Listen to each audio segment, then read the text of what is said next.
Yes, tuli eno nga timu Hajat Hanifa Kalad. Tuli mu kunoonya kalulu. Naye ffe tuli mu just kunoonya kalulu naye kumanya ebizibu ebifa ku bantu. Kyovola batutambula nyumba ku nyumba. Mwala ku mwala nga bwe tusanga ebizibu eby'enjawulo. Ebyo byennyina okubanga nteeka mu manifesto yange nyongeramu eddala nga mbirabye gamba nti bwe mbeera mu parliament manye kiki kye ngenda okubanga nkiikirira. Manye ensonga z'abantu baffe obwavu mu maka olina okubulaba ng'otuuseeyo.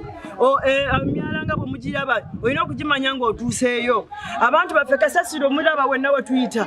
Era ne kati tuli eno tuli mu Kikaaya zone era mwe nakulira mu Kikaaya parish mu Kikulu zone era mwe nakulira ndi eno ndi waka kati ndi munyina okutuukamu ndaba abantu bange embeera gye tulimu mbagambe nti nazze eno suula mpya njagala kuzzaamu essuubi ebaana Kawempe North okulabika nti tukyukako embeera gye tulimu si nnungi nyina okulabika nti ngenda mu maaso mbateerako olutindo obuweereza bwa gavumenti bubatuuke mu butuufu bubatuuke mu budde kyobola n'abagambye ngenda kusaawo olutindo olwo lwa 3 phase olwo olutabuza amasanyalaze kubanga ebizibu tebirinda Kawempe North baludde ebbanga nga bakaaba obuweereza bwa gavumenti sagala konkana olugi lwonna wabula enzigi nzigule zinkuumye okubanga nzijjayo ki obuweereza kubanga RDC manye obuweereza gye buli programu za gavumenti gye ziri zikwamiddeeyo njagala kugenda nzijjeyo Kawempe baganyirwemu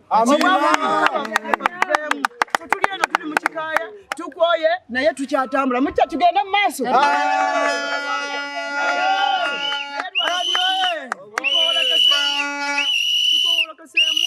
kutuzi tugende mu maaso era tuva kulya ku bupaani abantu batuwaza chapati batusanga eyo n'enjala tetuyina kubanga abantu omuntu wansi ava wali n'akuwaka chapati ke kabadde aterese era bwensibira nekatuyamba okubuuka omwala bye tulimu enkola y'enjawulo tiimu Hanifa Kalad gy'erina okukola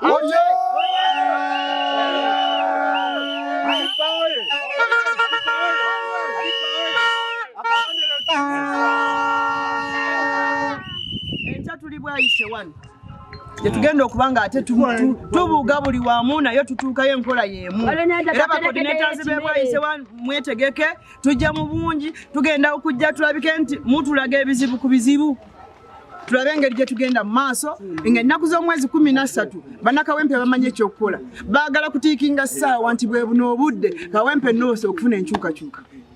Amina.